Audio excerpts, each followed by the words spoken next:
The ban list right now says that the next update after this one will be no sooner than June 1st, 2020. Now, June 1st is not super far away, but I'm not entirely convinced that we'll actually have an update within the next couple weeks here. If they updated the ban list, the only official way to actually play that format would be remote dueling, which is still in its early stages. However, I have considered the fact that ban lists certainly do drive sales, and not everyone has gotten Eternity Code yet. For a lot of people, it doesn't come out until June 5th, so if they released a ban list before that, people might be more excited to pick up that set.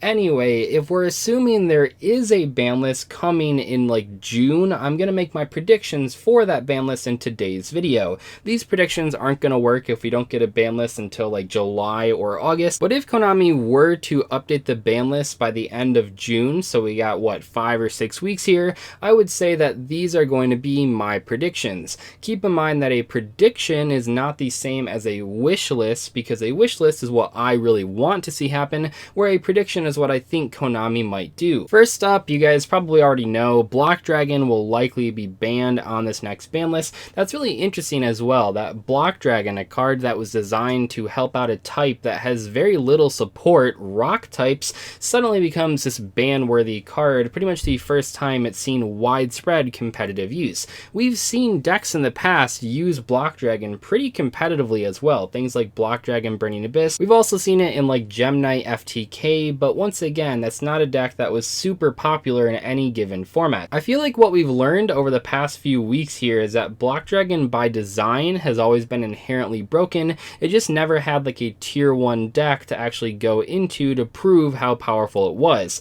Block Dragon is a card that probably shouldn't have a non-once per turn special summon effect, and also probably should require you to banish rock monsters, not just earths. In general though, the main sort of part of Block Dragon that's super overpowered is that searching effect that luckily is a hard once per turn, and in Adamantipator's it's just way too broken because you can search 3 cards, all 3 of which can immediately special summon themselves. Obviously way too overpowered when it actually goes into an already powerful archetype like Adamantipator's. I'm also pretty sure that Jet Synchron will get banned. It makes a lot of sense. Konami already hit Glow Up Bulb as well as Seam the Cloak, which are the other 2 really good tuners for Crystron Halqifibrax. A lot of people are guessing that Mecha Fanabee's O-line will get hit, and that might make sense, but I think that Jet Synchron is like the main issue right now. Jet Synchron by itself with any random card in your hand is full combo. We've seen people using 3 Jet Synchron and 3 tuning in pretty much every single deck out there that can afford the space, not only in their main deck, but also their extra deck. And it really makes playing against decks like Eldlich a lot more frustrating. By design, the Eldlich strategy is kind of slow. Most of the main powerhouses of the deck are trap cards that you have to set before activating them, which means if you're playing a pure Eldlich deck, you might outvalue a lot of your opponents over time, but your first turn board isn't that scary. This led people to play things like Alistair the Invoker, but even something like that isn't as crazy as Jet Synchron. Sure, one invoked Mechaba is pretty cool, I guess, and people certainly do still play that version of the deck, but Jet Synchron sets up a much scarier board and also loads up your graveyard while you're doing your normal combo, which makes it extremely deadly in the Eldlich deck. But besides just Eldlich, it's just so popular right now. It's in almost every single deck that can afford the space. It's just a card that probably should have been banned on the April 1st ban list, but if they banned it that early, we're not really sure how good Halqifibrax actually would have been. Konami did have the foresight, luckily, to hit things like Steam the Cloak and Glow Up Bulb, like I said, but Jet Synchron, I think it only really needed this one format where it was at 3 copies for everyone to see just how broken it is. Maybe you limit the card instead of ban it, but I really think Konami will just go the extra mile and actually ban it outright. It certainly has had its time to shine in the forefront of competition. It's being played in so many different decks right now. Maybe just hit it and let people not have so many one-card Halqifibraxes with no downsides. Speaking of Crystron Halqifibrax, no, I do not feel this card will be hit on the next ban list. I don't think it'll be banned. I don't think it'll be limited. I don't think it'll be hit at all. And the reason reason is sort of due to this poll that Konami recently did. Basically, players could vote on what they felt the best Link monster out of Dual Overload was, and it came down to Predaplant Anaconda, of course, and Crystron Halqifibrax, of course, and then Halqifibrax won the entire poll. Well, by winning that poll, Konami said that they will put Halqifibrax on a promotional item in the future, which kind of implies they won't limit this card or ban this card until that promotional item comes out, because they want people to actually buy the promotional item. I think for now we're kind of in a Firewall Dragon situation where they're going to hit all the cards that make Halqifibrax good before actually banning it outright. So we're going to lose a lot of great tuner monsters like Jet Synchron, like Glow Up Bulb, like Steam the Cloak before Halqifibrax eventually gets banned, which almost certainly will happen someday in the future. I'm not sure if Eldlich have any ban-worthy cards, at least not from their own archetype. Obviously the Jet Synchron ban would be huge for the Eldlich deck. However, I do feel like Scarlet Sanguine going to limited would be the hit that makes the most sense from Konami's perspective. Golden Lord probably will stay at 3 copies per deck. Obviously it's a very important piece to the strategy, and I feel like hitting that card too much makes the deck virtually unplayable, but limiting Scarlet Sanguine seems to be like a fair sort of hit that they could make. Maybe you hit the trap monsters instead, but I feel like Scarlet Sanguine is like the biggest staple 3 of for the strategy besides Golden Lord, so it makes the most sense to hit on the next ban list if you already hit these big combo strategies. I also feel like Konami will finally hit Magical Meltdown. Now in the OCG, Konami's been pretty tough on this archetype. However, in the TCG, that's not really the case. I mean, I guess they have one terraforming now, which is certainly an indirect hit, but you haven't seen it take any direct hits, and it's been featured in a lot of top strategies. Right now, you most commonly see it in the Eldlich deck, but not too long ago, we saw it in Shadal's being very, very powerful. Limiting Magical Meltdown will not be the end of this archetype. It'll still be played in modern Yu-Gi-Oh! It just won't be as easy of an inclusion to any deck that doesn't have an important normal summon. I know this is kind of out there, but I feel like Konami is going to limit Thunder Dragon Colossus. Yes, I said it. I think Colossus will come back after only being banned for 2 formats, and I think it needs to be back. I mean, think about it. As soon as this card got banned, what was the top strategy? Spirals, a deck that completely revolves around searching like 1,000 times per turn.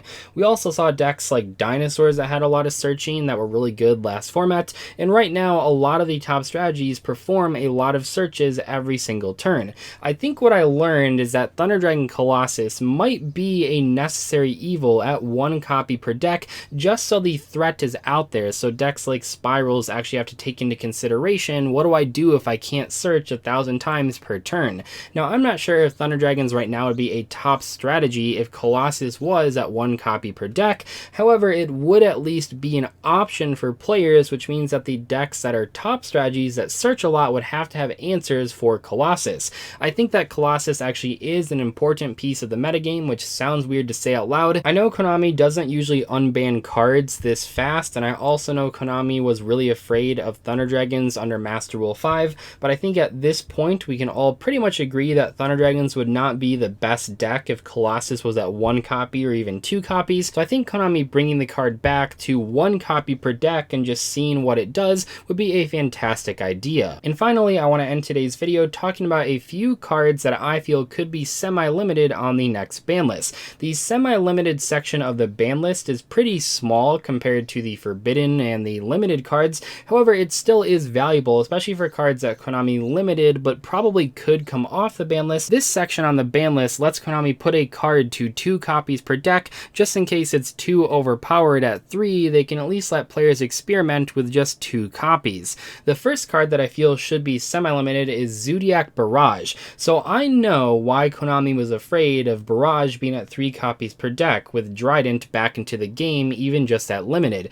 Zodiacs actually have been a pretty competent rogue strategy this past format, and I think Konami realized that if Barrage was at 3 copies per deck when Trident came back to limited, a lot of people would just play it as an engine very similar to Brilliant Fusion. When that was at 3 copies per deck, you would just play your 3 Barrage, your 1 Trident, and maybe 1 Zodiac monster in your deck just to get an extra special summon and an extra interruption.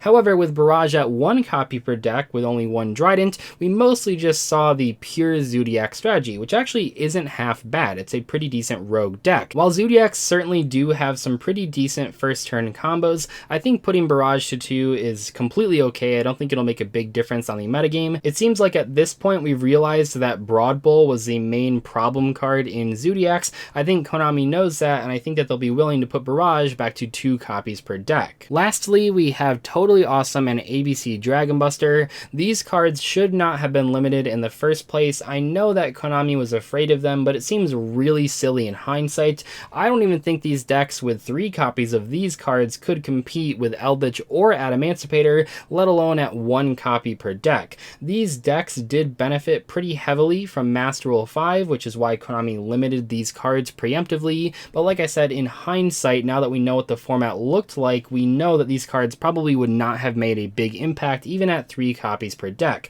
With these cards limited though, it makes the decks basically unplayable, which is a real shame, so I expect these cards to be semi-limited on the next ban list. Anyway, hopefully you guys enjoyed today's discussion video on my predictions for the June 2020 ban list. Like I said, if we don't get a ban list until like July or August, these might not be my same predictions, but if we do happen to get an update by the end of June, these are what I think Konami will actually change. Anyway, I'll see you guys later. Thank you so much for watching today's video. Goodbye.